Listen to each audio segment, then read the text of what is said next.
In the last session, I explained the inside components of unmanned aerial vehicle. In this session, I will be explaining advantages, disadvantages, and applications of unmanned aerial vehicles. The advantages and disadvantages of unmanned aerial vehicles are tabulated in a table and are as shown on the slide. The advantages of unmanned aerial vehicles are unmanned aerial vehicles are used for a wide range of applications in military and civil aircrafts, etc. Compared to jet engines, unmanned aerial vehicles are less expensive, can fly easier and faster without pilot risk. Unmanned aerial vehicles can fly for longer hours. Next is unmanned aerial vehicles are easy to control and are easily deployable. Unmanned aerial vehicles provide less stress and safer environment. Aerials help in making better decisions. Unmanned aerial vehicles fly in dangerous environments, thus by reducing pilots' exposure risk. Unmanned aerial vehicles can be operated in day and night time, in darkness or in fog by computer control. Unmanned aerial vehicles do not require highly skilled pilots like manned aircrafts. Unmanned aerial vehicles can save lives. The privacy of civilians is under threat. Legal uncertainty of flying unmanned aerial vehicles as evolving area and rules of unmanned aerial vehicle keep changing. Spying by enemy is possible through unmanned aerial vehicles. Unmanned aerial vehicles cannot be refueled during its flight condition. Unmanned aerial vehicles can be hacked.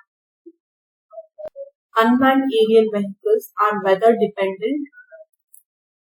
Unmanned aerial vehicles warfare causes damages in civilian lives and property. If contact of unmanned aerial vehicle is lost by the ground station, it can be lost at that time or can fall down on civilians causing injury. Improper working of computer results in loss of unmanned aerial vehicle control.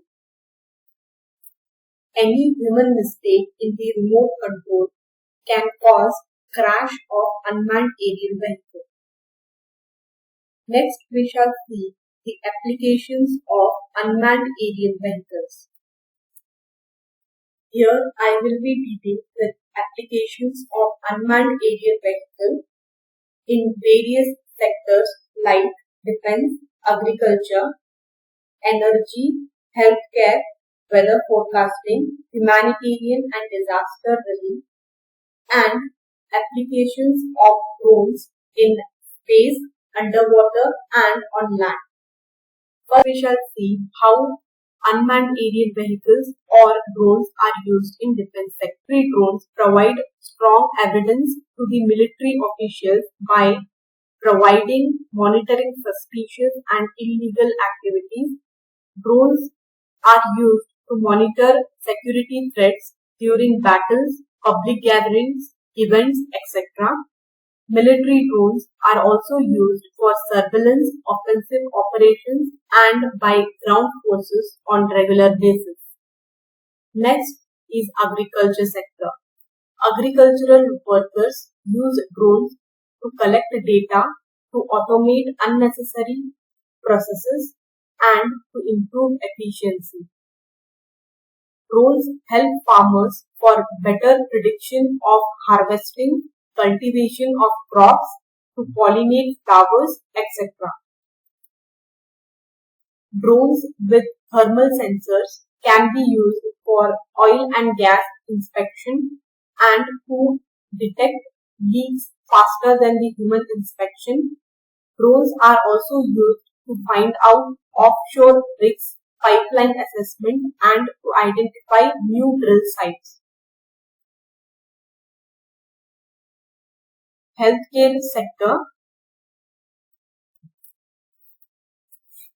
Quick need of drugs, blood, etc. can be fulfilled by the drones. Medical delivery companies can deliver medical and health facilities to hospitals through drones in the rural areas. Weather forecasting. Some drones help in collecting oceanic and atmospheric data from the ocean surface. Space drones help in capturing images from space and providing accurate weather pattern to specific area of the world. Humanitarian aid and disaster relief. Drones are used to evaluate the damage, locate victims, deliver aid, supply food and water to affected areas, and altogether prevent disasters. Drones help in monitoring and identifying forest fires and also detect abnormal forest temperature. Drones used in space.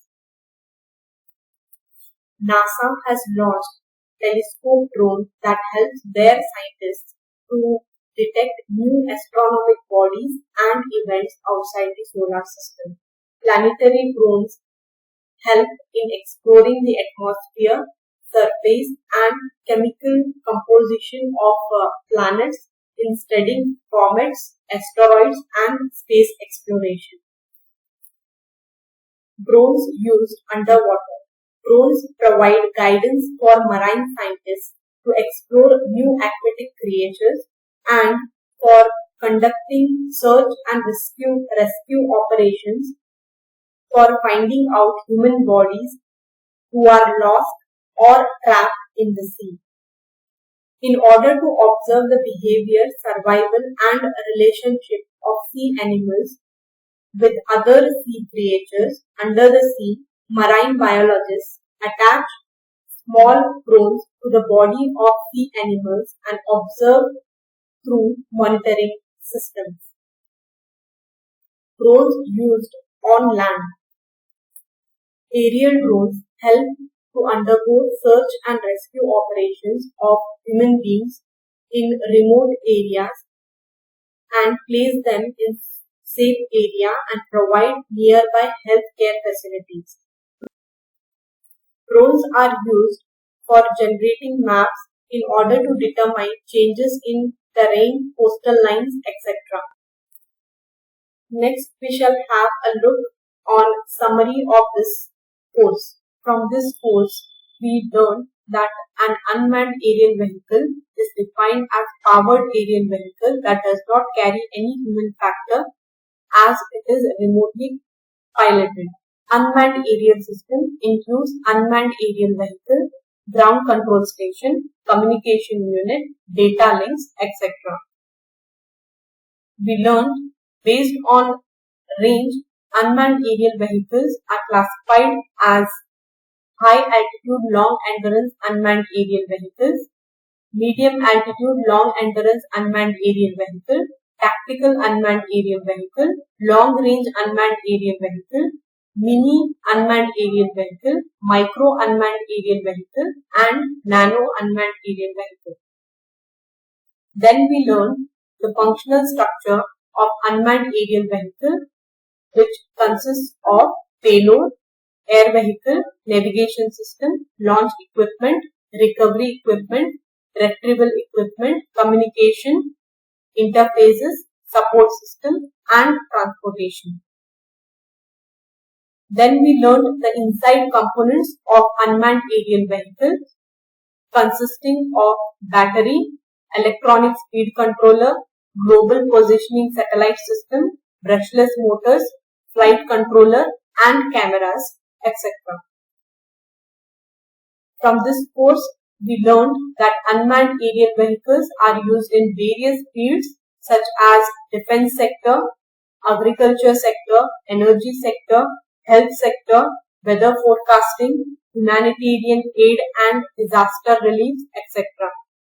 In this course, we also saw several advantages and disadvantages of unmanned aerial vehicles. With this, I will end up this course, Introduction to Unmanned Aerial Vehicle. Thank you.